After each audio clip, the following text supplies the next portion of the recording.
നമസ്കാരം. ഏവർക്കും pre market റിപ്പോർട്ട്സുകളിലേക്ക് സ്വാഗതം. ഇന്ന് നവംബർ 4, 2025 ചൊവ്വ.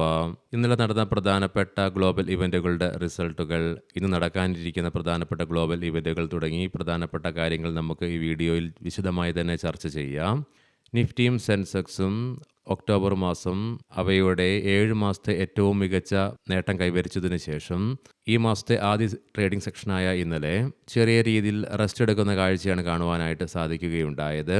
എങ്കിലും വിദേശ ധനകാര്യ സ്ഥാപനങ്ങൾ 1883.78 കോടി രൂപയ്ക്ക് സെല്ലിംഗ് ആണ് ഇന്ത്യൻ ക്യാഷ് മാർക്കറ്റിൽ തുടരുകയുണ്ടായത്. അതേസമയം ആഭ്യന്തര ധനകാര്യ സ്ഥാപനങ്ങൾ 3516.36 കോടി രൂപയ്ക്ക് ബൈയിങ്ങും തുടരുകയുണ്ടായി. ഇന്ന് നിഫ്റ്റിയുടെ ഈ മാസത്തെ ഫസ്റ്റ് വീക്കിലി എക്സ്പയറി ആയതുകൊണ്ട് തന്നെ മാർക്കറ്റിൽ വോൾട്ടാലിറ്റി എക്സ്പെക്ട് ചെയ്യേണ്ടതായിട്ട് വരും.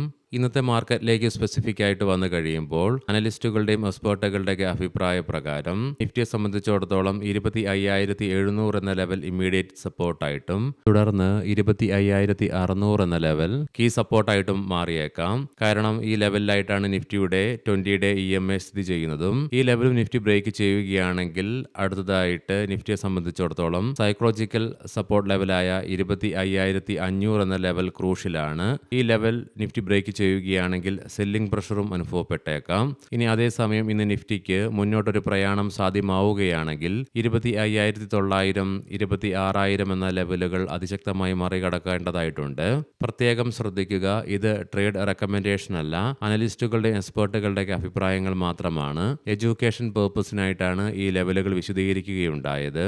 ഇന്നലെ നടന്ന പ്രധാനപ്പെട്ട ഗ്ലോബൽ ഇവന്റിൽ നിന്നും യുഎസിൽ നിന്നും റിലീസ് ചെയ്ത ഒക്ടോബർ മാസത്തെ ISM മാനുഫാക്ചറിംഗ് PMI സെപ്റ്റംബറിൽ 49.1 എന്ന ലെവലിലാണ് റിപ്പോർട്ട് ചെയ്യപ്പെടുകയുണ്ടായത്. ഇത്തവണ മാർക്കറ്റ് ഫോർകാസ്റ്റ് ചെയ്തിരുന്നത് 49.4 എന്ന ലെവലിലായിരുന്നെങ്കിൽ മാർക്കറ്റിനെയും ഫോർകാസ്റ്റിനെയൊക്കെ നിരാശപ്പെടുത്തിക്കൊണ്ട് 48.7 എന്ന ലെവലിൽ നെഗറ്റീവായിട്ടാണ് റിപ്പോർട്ട് ചെയ്യപ്പെടുകയുണ്ടായത്.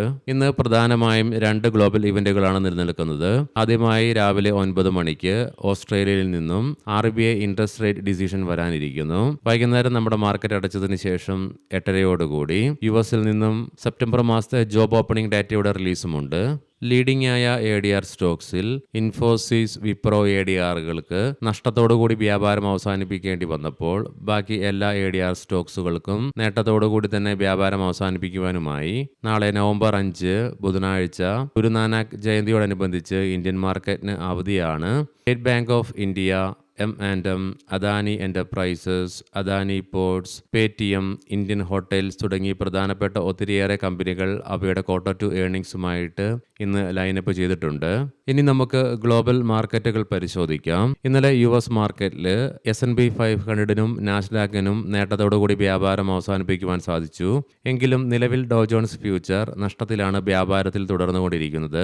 യൂറോപ്യൻ മാർക്കറ്റ്സിൽ UK, ഫ്രാൻസ് മാർക്കറ്റുകൾ നഷ്ടത്തോടുകൂടിയും ജർമ്മൻ മാർക്കറ്റ് നേട്ടത്തോടുകൂടിയും വ്യാപാരം അവസാനിപ്പിക്കുകയുണ്ടായി. ഇന്ന് വെളുപ്പിനെ 2:30 വ്യാപാരം അവസാനിപ്പിച്ച ഗിഫ്റ്റ് നിഫ്റ്റിയുടെ ഇൻഡിക്കേഷൻ പ്രകാരം സ്ലൈറ്റ്ലി നെഗറ്റീവായിട്ടുള്ള ഓപ്പണിംഗ് ആണ് ഇന്ന് നമ്മുടെ മാർക്കറ്റിൽ എക്സ്പെക്ട് ചെയ്യുവാനായിട്ട് സാധിക്കുക. ഏഷ്യൻ മാർക്കറ്റ്സിലേക്ക് വരുമ്പോൾ ജപ്പാൻ മാർക്കറ്റ് 0.5%-യും കൊറിയൻ മാർക്കറ്റ് 0.5%-ലേറെയും നഷ്ടത്തോടു കൂടിയിട്ടാണ് വ്യാപാരം ആരംഭിച്ചിട്ടുള്ളത്. കൊമോഡിറ്റിയിൽ ബ്രെന്റ് ക്രൂഡിന്റെയും ക്രൂഡ് ഓയിലിന്റെയും ഗോൾഡിന്റെയും വിലയിൽ നിലവിൽ നേരിയ ഇടിവാണ് അനുഭവപ്പെടുന്നത്. ഇനി നമുക്ക് നിഫ്റ്റിയുടെയും ബാങ്ക് നിഫ്റ്റിയുടെയും ടെക്നിക്കൽസിലേക്ക് സ്പെസിഫിക് ആയിട്ട് പ്രവേശിക്കാം. നിഫ്റ്റിയുടെ PCR 0.66 എന്ന നിലയിലേക്ക് എത്തിച്ചേരുകയുണ്ടായി. മാക്സ് പെയിൻ 25,800 എന്ന ലെവലിലും വോൾട്ടാലിറ്റി നിലനിൽക്കുമ്പോഴും പോസിറ്റീവ് ട്രെൻഡിനെ സൂചിപ്പിച്ചുകൊണ്ട് അപ്പർ ആൻഡ് ലോവർ ഷാഡോസോട് കൂടിയിട്ടുള്ള ബുള്ളിഷ് ക്യാൻഡിലാണ് നിഫ്റ്റിയുടെ ഡെയിലി ചാർട്ട്സിൽ നിന്നും കാണുവാനായിട്ട് സാധിക്കുക. മാത്രമല്ല ഷോർട്ട് ടൈം മൂവിംഗ് ആവറേജ് ആയ 10-day EMAയുടെ താഴെയായിട്ടാണ് നിഫ്റ്റി വ്യാപാരം അവസാനിപ്പിച്ച് നിലകൊള്ളുന്നതെങ്കിലും ബാക്കി എല്ലാ കീ മൂവിംഗ് ആവറേജുകളുടെ മുകളിലായിട്ടും വ്യാപാരം അവസാനിപ്പിക്കുവാൻ സാധിച്ചു. എങ്കിലും RSI 58.99 എന്ന ലെവലിലുമാണ്. വീക്കിലി ഓപ്ഷൻസ് ഡാറ്റ പ്രകാരം കോൾ സൈഡിൽ 26,000 25,000 എന്ന സ്ട്രൈക്കിലാണ് ഏറ്റവും കൂടുതൽ ഓപ്പൺ ഇൻട്രസ്റ്റ് കാണുവാൻ സാധിക്കുന്നതെങ്കിലും 25,750 എന്ന സ്ട്രൈക്കിലാണ് ഏറ്റവും കൂടുതൽ റൈറ്റിംഗ് കാണുന്നത്. അതേസമയം 25,700 എന്ന സ്ട്രൈക്കിലാണ് പുട്ട് സൈഡിലേക്ക് ഏറ്റവും കൂടുതൽ ഓപ്പൺ ഇൻട്രസ്റ്റ് കാണുവാൻ സാധിക്കുന്നതെങ്കിലും 25,650 എന്ന സ്ട്രൈക്കിലാണ് ഏറ്റവും കൂടുതൽ റൈറ്റിംഗ് നിലവിൽ കാണുക. ബാങ്ക് നിഫ്റ്റിയുടെ PCR 0.93 എന്ന നിലയിലും മാക്സ് പെയിൻ 58,000 എന്ന ലെവലിലുമായിട്ട് നിലകൊള്ളുന്നു. പോസിറ്റീവ് അണ്ടർടോണിനെ നിലനിർത്തിക്കൊണ്ട് എബവ് ആവറേജ് വോളിയത്തോടുകൂടി കഴിഞ്ഞ ദിവസത്തെ റേഞ്ചിനുള്ളിൽ നിലനിന്നുകൊണ്ടുള്ള ബുള്ളിഷ് ക്യാൻഡിലാണ് ബാങ്ക് നിഫ്റ്റിയുടെ ഡെയിലി ടൈം ഫ്രെയിമിൽ നിന്നും ദൃശ്യമാകുന്നത്. മാത്രമല്ല ബാങ്ക് നിഫ്റ്റിക്ക് അതിന്റെ എല്ലാ കീ മൂവിംഗ് ആവറേജുകളുടെ മുകളിലായിട്ടും വ്യാപാരം അവസാനിപ്പിച്ച് നിലകൊള്ളുവാനുമായി RSI 65.60 എന്ന ലെവലിലുമായിട്ട് നിലകൊള്ളുന്നു. മന്ത്ലി ഓപ്ഷൻസ് ഡാറ്റ പ്രകാരം 58,000 എന്ന സ്ട്രൈക്കിലാണ് കോൾ സൈഡിലേക്ക് ഏറ്റവും കൂടുതൽ ഓപ്പൺ ഇൻട്രസ്റ്റ് കാണുവാൻ സാധിക്കുന്നതെങ്കിലും 58,400 എന്ന സ്ട്രൈക്കിലായിട്ടാണ് ഏറ്റവും കൂടുതൽ റൈറ്റിംഗ് നിലവിൽ കാണുന്നത്. മാത്രമല്ല 58,000 എന്ന സ്ട്രൈക്കിൽ തന്നെയായിട്ടാണ് പുട്ട് സൈഡിലേക്കും ഏറ്റവും കൂടുതൽ ഓപ്പൺ ഇൻട്രസ്റ്റ് കാണുവാൻ സാധിക്കുന്നത്. അതേ സ്ട്രൈക്കിൽ തന്നെയാണ് ഏറ്റവും കൂടുതൽ പുട്ട് റൈറ്റിംഗും നിലവിൽ കാണുവാനായിട്ട് സാധിക്കുക.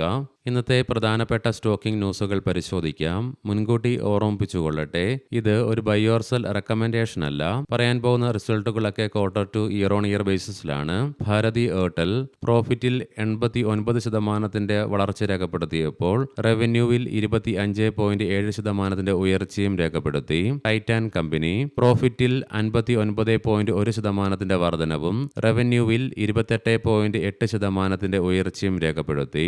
ഭാരതി ഹെക്സാകോം പ്രോഫിറ്റിൽ 66.4% ഉയർച്ച രേഖപ്പെടുത്തിയപ്പോൾ റവന്യൂവിൽ 10% വർധനവും രേഖപ്പെടുത്തി. ഗോഡ്ഫ്രൈ ഫിലിപ്സ് ഇന്ത്യ പ്രോഫിറ്റിൽ 18.7% ഉയർച്ച രേഖപ്പെടുത്തിയപ്പോൾ റവന്യൂവിൽ 5.2% ഇടിവാണ് രേഖപ്പെടുത്തുകയുണ്ടായത്. JK paper പ്രോഫിറ്റിൽ 41.8% ഇടിവാണ് രേഖപ്പെടുത്തുകയുണ്ടായത്. അതേസമയം റവന്യൂവിൽ 3.9% വളർച്ചയും രേഖപ്പെടുത്തി. ഹിറ്റാച്ചി എനർജി ഇന്ത്യ പ്രോഫിറ്റിൽ 5 മടങ്ങിന്റെ വർധനവ് രേഖപ്പെടുത്തിക്കൊണ്ട് 52.3 കോടി രൂപയിൽ നിന്നും 264.4 കോടി രൂപയായി ഉയർന്നു. റവന്യൂവിലും 18% വളർച്ച രേഖപ്പെടുത്തി. സിപ്ല ഇൻസ്പെറ ഹെൽത്ത് സയൻസിന്റെ 100% വരുന്ന ഓഹരിയും 110.65 കോടി രൂപയ്ക്ക് സ്വന്തമാക്കുന്നതിന് കമ്പനി അന്തിമ കരാറുകളിൽ ഏർപ്പെടുകയുണ്ടായി. ഏവർക്കും നല്ല ഒരു ട്രേഡിംഗ് ദിനം ആശംസിക്കുന്നു. വൈകുന്നേരം പോസ്റ്റ് മാർക്കറ്റ് റിപ്പോർട്ട്സുമായി കണ്ടുമുട്ടാം. നന്ദി, നമസ്കാരം.